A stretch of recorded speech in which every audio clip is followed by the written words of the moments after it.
State sentinel में आपका स्वागत। मैं हूं रविंद्र सिंह। ये बड़ा बदकिस्मत होता है जिसकी सरकार होती है, जो पावर में होता है, जिसकी अप्रोच होती है, लोग उसके पास जाते हैं। और यही कारण है कि हमने BSF CSF का, उसके बाद हमने रहबर तालीम के लोगों का और अब NYC के लोगों का प्रोटेस्ट देखा बीजेपी के ऑफिस के सामने। लेकिन आज मैं बीजेपी के ऑफिस के सामने नहीं हूँ। ये लोग हैं NYC के, जो आज चौधरी लाल सिंह के दरवाजे पे आए हैं, क्योंकि वहाँ से उनको बीजेपी के ऑफिस के बाहर से मायूसी हाथ लगी। पिछले 5 दिन से लगातार सुबह शाम वहाँ बैठे हैं। कुछ लोग इनसे मिलने भी आए, लेकिन अब इनको शायद लगता है कि वो दरवाज़ा इनकी मदद नहीं कर पाएगा। वहाँ से मायूसी हाथ लगी, तो 5 दिन के बाद अब ये चौधरी लाल सिंह के पास आए हैं एक उम्मीद लेकर। क्योंकि चौधरी लाल सिंह का नाम हम तब से जानते हैं जब वो हेल्थ मिनिस्टर थे। उन्होंने कुछ ऐसे काम किए थे जिसकी मिसाल आज तक दी जाती है। तो जाहिर सी बात है, ये सब चीज़ें जो हैं लोग भूलते नहीं हैं, उन लोगों को याद रहता है। इसलिए कुछ उम्मीद लेकर यहाँ पर आए हैं। ये कुछ लोग हैं NYC के। आपको हम जहाँ पे भी बैठे हैं, हमें सर साथ चाहिए, सबका साथ चाहिए। क्योंकि सर हम चाहते हैं कि हम 12 साल से बुरी हालत है सर हमारी मात्र 2500 सैलरी है, और हम यही चाहते हैं कि सर किसी तरीके से हमारा मसला हल हो। कब से बैठे हो बीजेपी के ऑफिस के साथ? हाँ सर, 6 दिन हो गए सर वहाँ बैठे हैं, दिन रात। हाँ सर।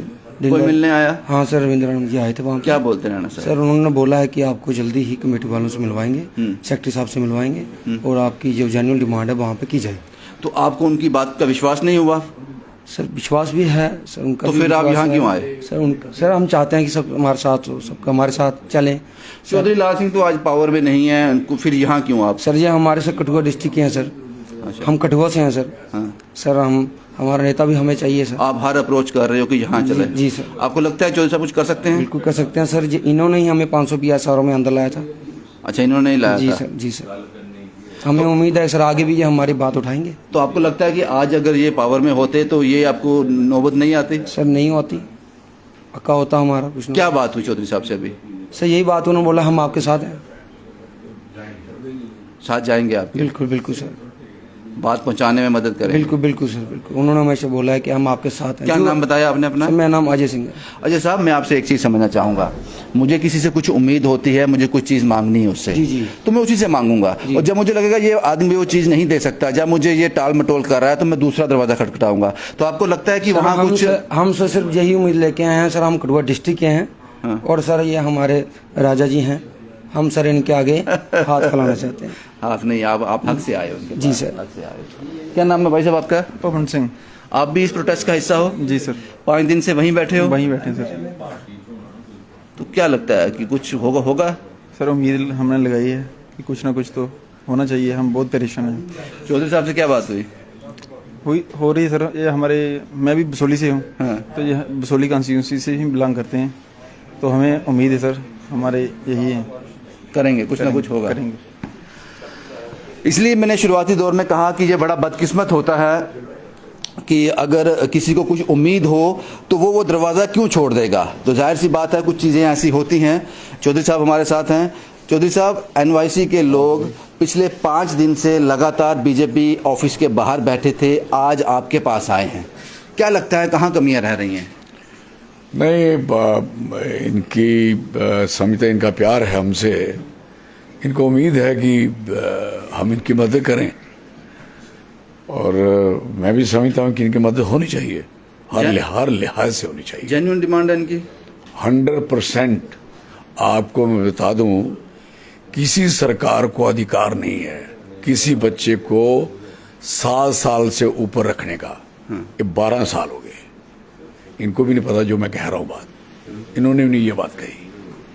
आप बताइए, आप 2500 रुपये पे अगर इनको यहाँ स्किल करना था, स्किल्ड बनाना था, तो उस सरकार ने भी इनका इस्तेमाल किया। स्किल की बजाय इनको इस्तेमाल किया अपने ऑफिस में, जहाँ भी कमजोरियाँ थी, कहीं मुलाजिम कम थे, तो इनका इस्तेमाल कर लिया। इनको बनाना था ट्रेन करके, और इनको कंपनियों में भेजना था। सरकार, उस गवर्नमेंट ऑफ इंडिया का प्लान था। इसके लिए नहीं किए गए।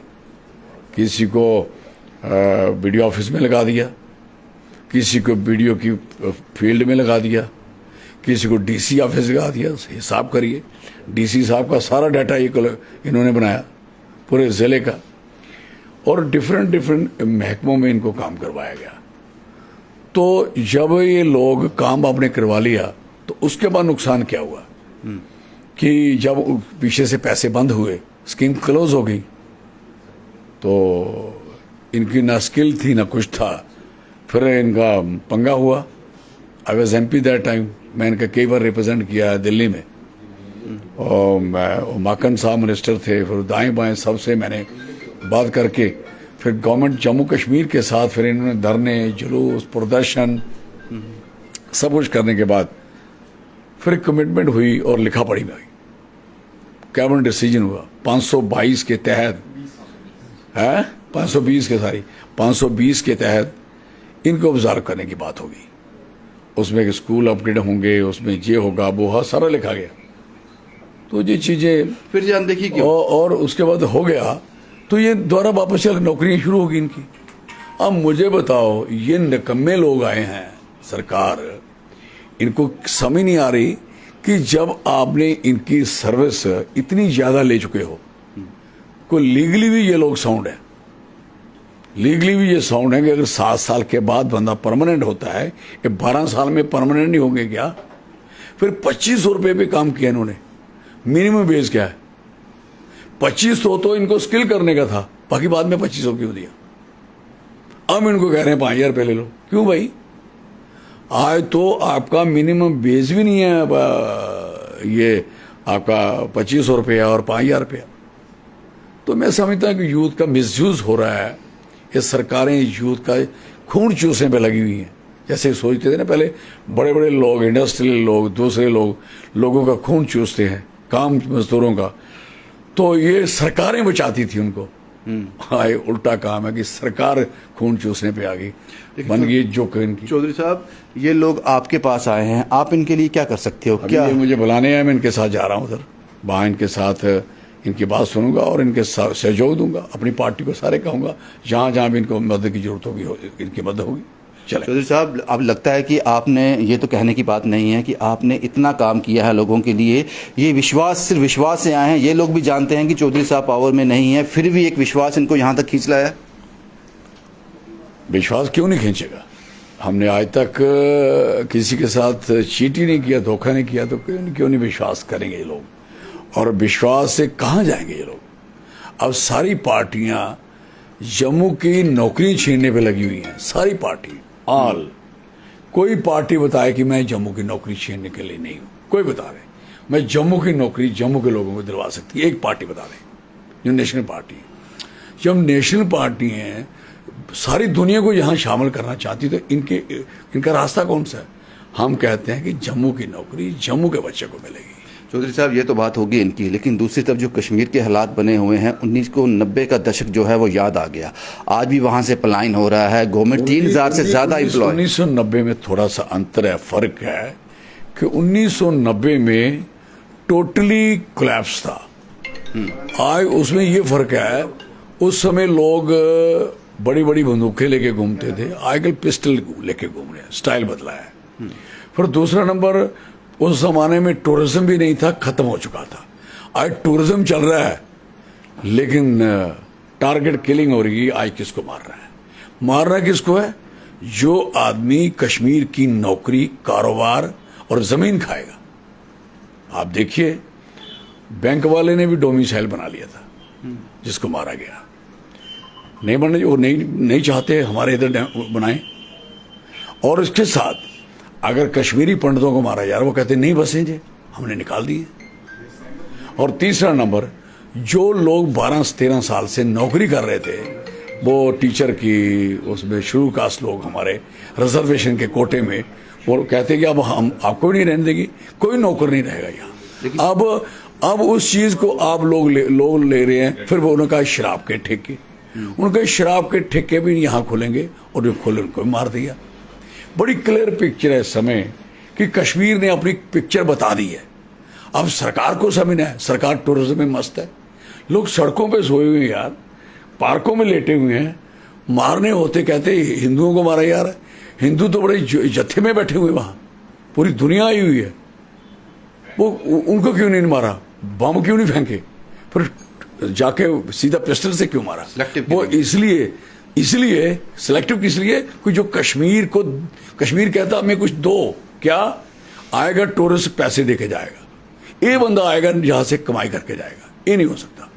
दिस इज एक दो किस्म का काम। इसलिए 90 और इसमें अंतर आ गया है, स्टाइल बदल गया है, तरीका बदल गया है, और सरकार का तरीका भी बदला है। सरकार टूरिज्म में जोर खोला, वो कमाए पैसे जिन्हें कमा सकते हैं, यही सवाल मेरा, जितने कमाए पैसे आगे वाला, लेकिन उन लोगों को जो जिनको मारना उन्होंने मार लेना। लेकिन चौधरी साहब, अगर उनको लगता है कि हर रोज़ किलिंग हो रही है, एक परिवार से आदमी जा रहा है, तो उनको नहीं लगता है कि आम सुरक्षा देने में असमर्थ हैं, तो इन लोगों को वापस बुला लिया जाए। जब सुरक्षा अच्छी हो जाएगी, जब वहां पर लगेगा कि सुरक्षा इस समय उन मिलिटेंट्स के पास है, उग्रवादियों के, एंटी नेशनलिस्ट लोगों के पास है जो सुरक्षा है उधर। कौन? जिनकी मर्जी होगी, जिसको हमने नहीं मारना उसको नहीं मारना, जिसको मारना मारना, ये किया ना। चौधरी साहब, कमांड आपके हाथ में होती तो आप क्या ऑप्शन थे आपके पास, क्या करते इस माहौल में? मैं तो पहले ये जो स्टेट है जम्मू अलग करता, जो जम्मू के लोगों का कोई कसूर नहीं है कि हिज एक्सीलेंसी इनके यहाँ बैठा रहे, इनके ऊपर भी यहाँ डेमोक्रेसी, लोकराज, इनकी सुनाई कहाँ है बच्चों की? कौन सुनेगा बाईदी में? कोई सुनने को राजी नहीं है। जो मर गया सो मर गया, जो मर रहा है जो मर जाए। इस किलिंग का हल नहीं बताया आपने? तो किसका? जो किलिंग हो रही है आपके हाथ में, उसका मेरे हाथ में हो तो ये किलिंग हो ही नहीं सकती, सवाल ही नहीं पैदा। बैठाओ एक दिन, अगर हो मैं सारी सियासत भी छोड़ दूं और मुझे जेल में दे दो। आप सजेशन दो ना सरकार को कि आप क्या कर सकते थे, वो नहीं कर रहे हैं। सरकार हमसे सजेशन लेगी, देनी जबरदस्ती देनी है, मूंछ देनी है सजेशन। ये चौधरी लाल सिंह जी थे। और जाहिर सी बात है, जो इस वक्त जम्मू कश्मीर के मुद्दे हैं, एनवाईसी का मुद्दा हो या कश्मीर किलिंग की बात हो, उस पर अभी चौधरी लाल सिंह जी भारतीय जनता पार्टी के ऑफिस के बाहर जा रहे हैं एनवाईसी के जो लोग हैं उनके साथ खड़ा होने के लिए। और इसीलिए मैंने शुरुआती दौर में कहा कि ये बड़ा बदकिस्मत होता है कि जब पावर में जो लोग हैं उनको छोड़कर जब कोई ऐसा दरवाज़ा खटखटाए तो जाहिर सी बात है उनको मायूसी हाथ लगती है। पिछले 5 दिन से लगातार एनवाईसी के लोग जो हैं प्रोटेस्ट कर रहे हैं अपने अधिकार के लिए। शुभम कुमार के साथ Ravindra Singh, the state sentinel के लिए।